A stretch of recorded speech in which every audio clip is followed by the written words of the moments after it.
Assalamualaikum warahmatullahi wabarakatuh. Nama saya Abdullah Mansur. Saya bertanya kepada Habaib. Alhamdulillah saya bisa bertemu. Dulu guru saya Habib Muhammad Al-Habsyi dari Cipayung Bogor dan Habib Nopal Salim bin Jindan. Itu guru saya. Saya banyak ilmu dari beliau dan alhamdulillah sekarang cucunya sudah mendapat ilmu lagi. Cuman yang saya sederhana aja, saya bertanya, ini Habaib itu enak. Habib Muhammad Al-Habsyi tahun 68 di Pelabuhan Ratu mendamaikan manusia ya menuju kepada Ahlus Sunnah wal Jamaah. Disusul lagi dengan Habib Nopal Salim bin Jindan, sama mendamaikan Pelabuhan Ratu sehingga Pelabuhan Ratu damai. Nah, tiba-tiba sekarang saya mendengar ada habaib yang ya notabene seperti itu gimana? Cuman itu aja, tidak mendamaikan. Ya, itu apakah memang itu ada unsur sekolah di luar itu atau saya pun nggak tahu ya itu. Cuman itu aja, saya sederhana. Terima kasih atas perhatiannya. Assalamualaikum warahmatullahi wabarakatuh. Waalaikumsalam warahmatullahi wabarakatuh. Terima kasih. Kita tutup untuk season pertama dengan dua penanya. Maulana Habib. Pertanyaan pertama. Alhamdulillah, Masya Allah. Sebab profesi mendamaikan profesi Nabi Muhammad. Dan itu profesi pendakwah. Dan itu profesinya ulama, mendamaikan. Sejak dahulu, sejak zaman Nabi Muhammad SAW. Dan dimanapun para ulama itu datang, semua menjadi akur, semua menjadi damai. Dan ketika terjadi pergeseran dari beberapa oknum yang memecah belah, baik itu dari habaib ataupun dari siapapun juga, maka itu oknum, tidak mewakili daripada ahlul bait, tidak mewakili daripada habaib, tidak mewakili daripada Rasul sallallahu alaihi wasallam. Umat Islam dia bikin jahat, berarti nabinya jahat? Enggak. Begitu. Oknum daripada umat tersebut yang menyimpang, yang keluar. Oh, kita diperintahkan untuk cinta kepada ahlul bait, keluarga Nabi. Keluarganya Nabi itu bagaikan bahteranya Nabi Nuh. Jadi harus kita ikuti. Betul. Bahteranya Nabi Nuh. Ahlul baiti kasafinati Nuh. Ahlul baitku bagaikan bahtera Nabi Nuh. Yang naik ke situ selamat. Walaupun yang naik ke situ, yang ikut dalam bahtera mereka, dalam bahteranya Nabi Nuh, ada ular, ada serigala, ada anjing, ada tikus, tapi naik bahtera Nabi Nuh selamat. Tapi yang turun dari bahteranya Nabi Nuh, walaupun itu anak sendiri, tenggelam.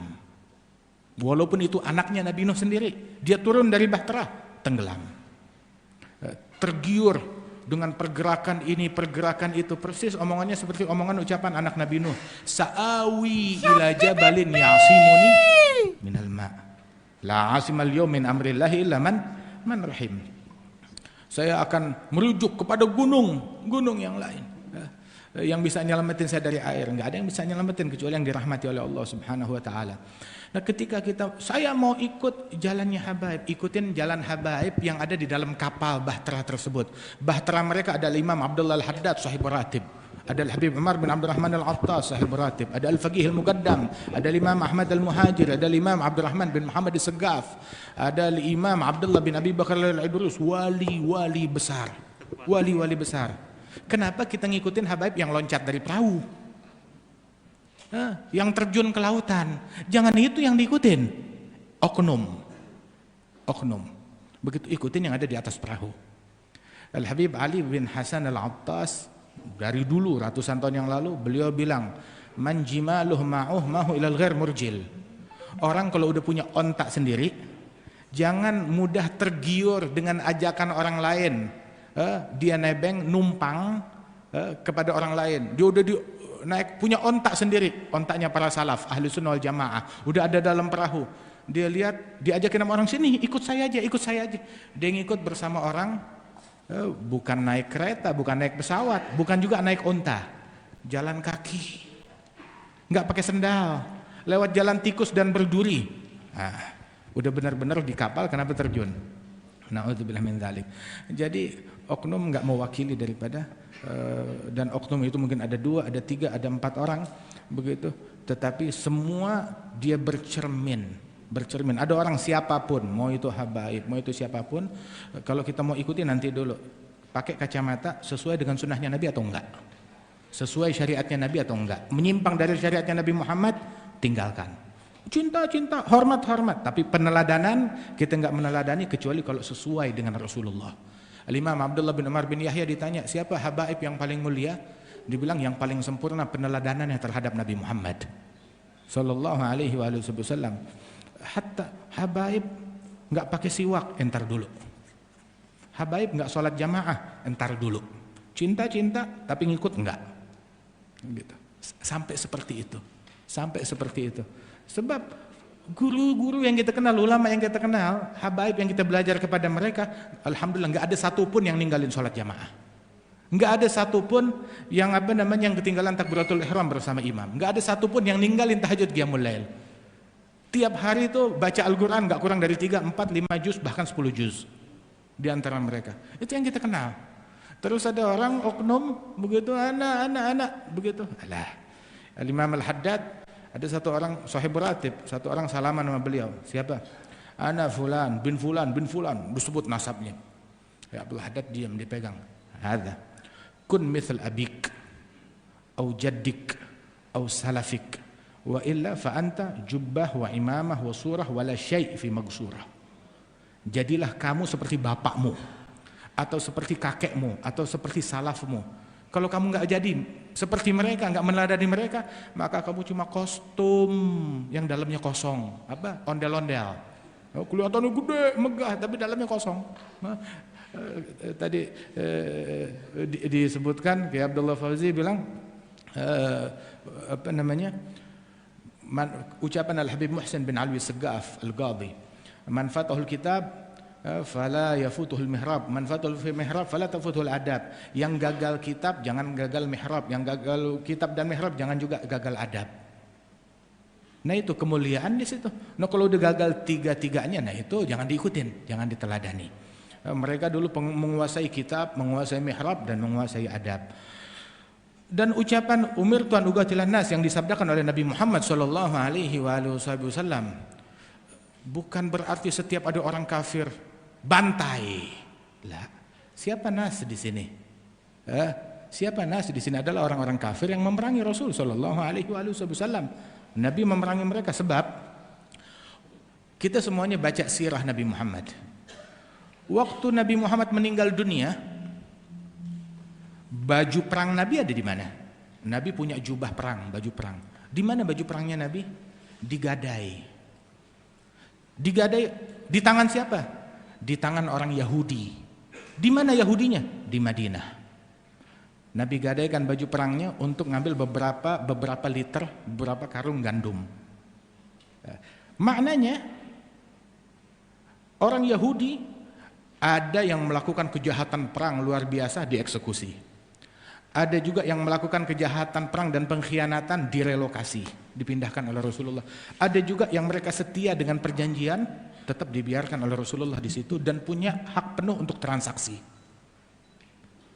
Buktinya Nabi transaksi sama mereka, transaksi rahan kepada orang Yahudi tersebut. Ini mansuh sampai Nabi meninggal, sampai Nabi wafat, baju perangnya digadaikan kepada orang Yahudi tersebut. Subhanallah. Dan juga bagaimana orang-orang di Khaybar dari masyarakat Yahudi tersebut, mereka dikontrak untuk kerja. Dikontrak untuk kerja hingga masanya Sayyidina Umar bin Al-Khattab radhiyallahu anhu arda. Ini dari zamannya Nabi Muhammad hingga masanya Sayyidina Umar bin Al-Khattab. Bahkan Sayyidina Ali bin Abi Thalib waktu nanya, saya mau berperang memerangi mereka orang-orang di Khaybar, fama ta'muruni? Apa yang kau perintahkan kepadaku? Idza nazalta bisahatihim, ketika kamu berada udah di medan perang di hadapan mereka, ud'uhum ilal Islam, ajak mereka menuju Islam. Medan perang apa udah waktunya ngajak Islam? Dari sebelum-sebelumnya mestinya. Dari sebelum-sebelumnya sudah, tapi sampai di medan perang, detik terakhir di peperangan, ajak mereka ud'uhum ilal Islam. Terus Nabi bilang, la an yahdiyallahu bika rajulan wahidan khairun laka min humrin na'am. Walidzalik hatta slogan perang, slogan gital haram dikumandangkan oleh orang-orang yang tidak punya otoritas. haram dikumandangkan oleh orang-orang yang tidak punya otoritas. Ini adalah otoritas dari pemerintahan yang sah, bukan dari individu ulama perorangan. Lah, ini bakal menimbulkan kerusuhan dan kekacauan. Ada ilmu tata negara di dalam agama Islam, nggak bisa sembarangan. Ada jihad, ada jihad, ada jihad. Lihat gak di Suriah? Di Suriah berapa tahun mereka udah berperang? Yang tadinya bumi makmur, luluh lantak, hancur semuanya. Hancur. Dan semua yang saling bunuh, wala satu orang kafir yang terbunuh. Muslim sama muslim. Ngangkat senjata. Yang ini takbir Allahu Akbar, yang ini takbir Allahu Akbar. Ini bilang jihad, ini juga bilang jihad. Dua-duanya jahat. Kalau mereka mentakbirkan Allah, nggak bakal saling menghunuskan senjata satu sama lain. Mereka bukan mentakbirkan Allah. Cuma nama Allah dijual, dipakai untuk kepentingan duniawi yang mereka kejar tersebut. Mereka ingin membela, kita ada 30 orang yang terbunuh, kita mau bela haknya mereka. 300.000 orang terbunuh, 3 juta orang terbunuh gara-gara hal tersebut. 50 rumah hancur, 0,5 juta rumah hancur gara-gara tidak bijak dalam bersikap. Kita ingin memuliakan Islam yang tertindas, yang diganggu, yang dizalimi. Oke, 2 juta pengungsi, 3 juta pengungsi minta suaka ke negara-negara kafir, ke negara-negara barat. Kemuliaan apa yang dibawa untuk Islam, untuk umat Islam? Hal yang semacam ini. Permainan semuanya. Suriah, Libya, semuanya muslim sama muslim. Afghanistan, muslim sama muslim. Irak, muslim sama muslim. Yaman, muslim dengan muslim. Wah, kita orang di Indonesia mau dibikin seperti itulah. Alhamdulillah kita baik-baik aja selama ini.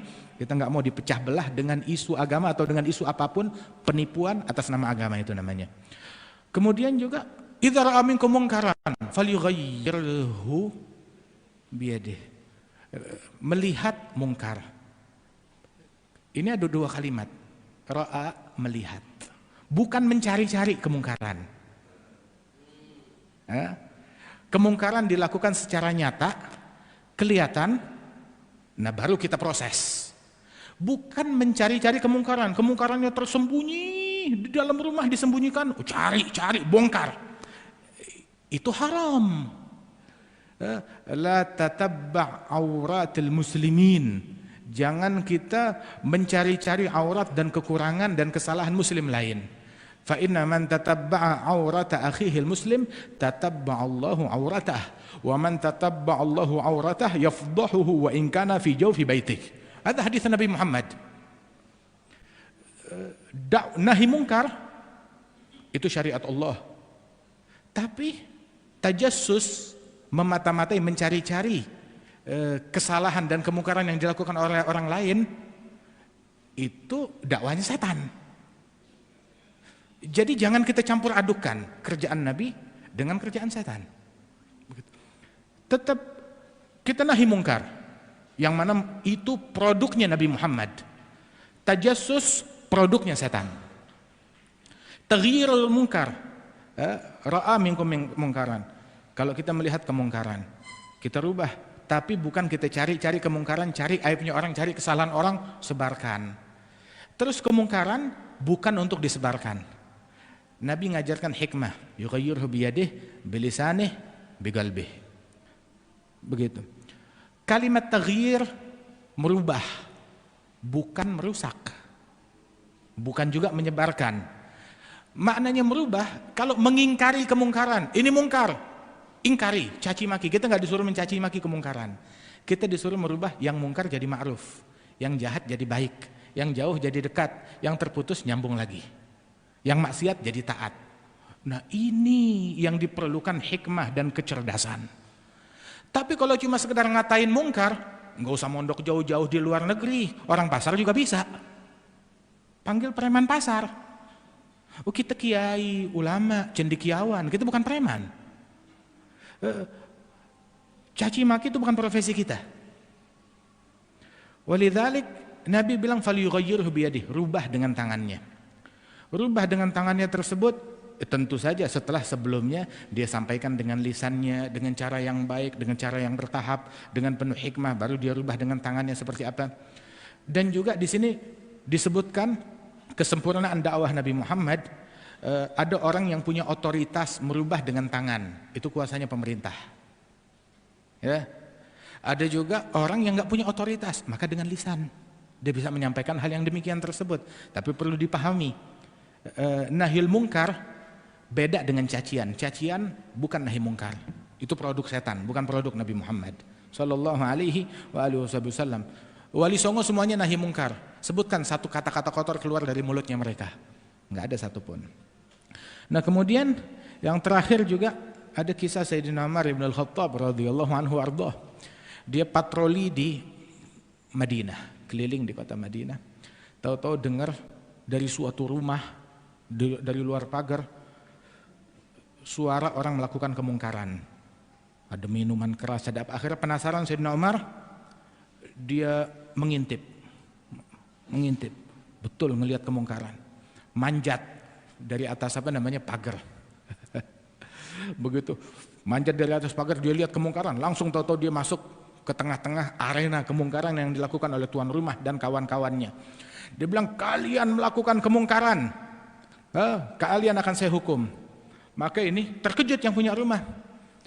Akhirnya dia bilang, ya Amirul Mukminin, saya melakukan satu mungkar, kamu melakukan 3 mungkar. Loh, Sayyidina Umar dengar begitu diam. Sebab orang dulu dakwah otak masih dipakai. Jadi bisa diajak ngomong, bentar. Nah, dengerin saya dulu. Kalau kita kan langsung memvonis, ente di neraka, sekarang masuk neraka. Kalau orang dulu bentar dulu. Dengerin saya, mau mendengar. Sayyidina Umar bilang, loh kenapa saya bilang 3 mungkar, kamu 1 mungkar? Ya ini kemungkaran saya ini 1, sekarang saya mau bertobat, jangan khawatir. Tapi kamu bikin 3 kemungkaran. 1, kamu memata-matai, tajassus. Dan Allah bilang, wala tajassasu. Sayyidina Umar bilang, iya betul. Terus yang kedua, diperintahkan jangan masuk rumah kecuali dengan izin. Kamu masuk tanpa izin. Yang ketiga, masuk rumah min abwabiha, dan kamu masuk dari mana? Oh iya betul, 3 kesalahan. Akhirnya Sayyidina Umar dengan bijak, gini deh, kalau kamu taubat, nggak ngerjain lagi, saya juga nggak bakal ngerjain yang 3 hal ini lagi. Oke, deal, salaman, deal, taubat, udah selesai. Hadza taghyirul munkar. Ini yughayyir munkar, merubah kemungkaran. Wah, amma misalkan mungkarnya 1, gara-gara nggak bijaksana, jadi 2, jadi 3, jadi 4. Mungkarnya 1, nggak banyak orang tahu, gara-gara nggak bijaksana menjadi isu nasional. Mungkarnya 1, nggak punya pendukung, gara-gara nggak bijaksana hingga kemungkaran tersebut jadi punya pendukung. Kesian minoritas harus kita dukung. Ini kan namanya dia bukan mengurangi mungkar, menambahkan kemungkaran gara-gara nggak bijak. Makanya dakwah harus pakai ilmu, harus pakai sanad.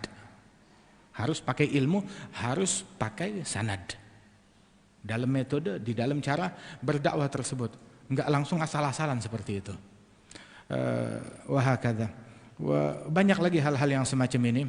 Misalkan ada beberapa wilayah kita mau bangun tempat ibadat, kagak ada di situ, nggak ada orang, ya khalas. Kemudian ketika tidak bijak di dalam mengingkarinya, maka menjadi sebuah berita nasional yang ramai kemana-mana, akhirnya jadi punya dukungan. Tadinya cuma 1 dia bikin, akhirnya disupport sama dunia, pemerintah dapat tekanan, bikin di setiap provinsi. Tadi cuma ada 1, jadi bikin di setiap provinsi. Kita harus bijaksana di dalam hal yang semacam ini. Tapi ini tempat ibadat, bagaimana? Ada lagi 1 contoh. Sayyidina Umar ibn al-Khattab waktu datang ke Masjidil Aqsa, tahu-tahu ketika berkeliling masuk waktu sholat. Saya mau sholat, langsung sholat di tempat. Kebetulan di depan gereja Al-Qiyamah. Gereja Al-Qiyamah di Masjidil Aqsa, situ ma'ruf tempatnya. Maka pastor penjaga gereja tersebut bilang, ya Amirul Mukminin, jangan sholat di luar. Di dalam ada tempat yang layak kok. Ada tempat yang layak, yang bersih saya siapkan. Sayyidina Umar tanya mau masuk ke dalam, mau pindah. Terus nggak jadi, bilang enggak. Kenapa haram? Kita semuanya ini belajar fikih. Sholat di gereja tidak haram, tapi makruh. Kita semuanya kan belajar fikih. Makruh sholat di dalam gereja fil kanisah, makruh sholat di tempat pembuangan sampah, makruh sholat di tempat jalur banjir, makruh sholat di jalanan, makruh sholat menghalangi pintu. Kita kan belajar fikih, ada tuh di fikih itu hal yang semacam begitu. Ya, jadi kalau mau bicara tentang fikih ya kita merujuk ke kitab fikih, tapi bahasan kita bukan ke situ. Sayyidina Umar ditawarin sholat dalam gereja, tadinya mau, akhirnya menolak. Kenapa? Sayyidina Umar bilang, saya khawatir. Kata Sayyidina Umar, saya khawatir nanti setelah saya meninggal, gereja kamu ini diklaim oleh umat Islam, ini milik kami umat Islam. Kenapa? Umar, buktinya Umar pernah sholat di situ. Jadi saya nggak mau ngambil haknya orang dengan atas nama saya, enggak. Ini punyanya kamu gereja, ya udah ambil. Begitu, jangan gara-gara saya takut sholat di sini akhirnya jadi diklaim jadi miliknya umat Islam. Padahal bukan haknya kami. Lihat Sayyidina Umar tuh sampai jeli dan teliti dalam masalah itu. Untung zaman itu nggak ada provokator, kalau nggak bakal dibilang Umar pembela gereja, Umar pembela Nasrani, enggak. Umar pembela syariat dan akhlak Nabi Muhammad. Umar pembela keadilan dalam Islam. Umar pembela bir wal ihsan wal qisit. Masya Allah, mudah-mudahan Allah Ta'ala berikan taufik kepada kita sekalian. Sedikit minta penyampaian dari Habib Ahmad.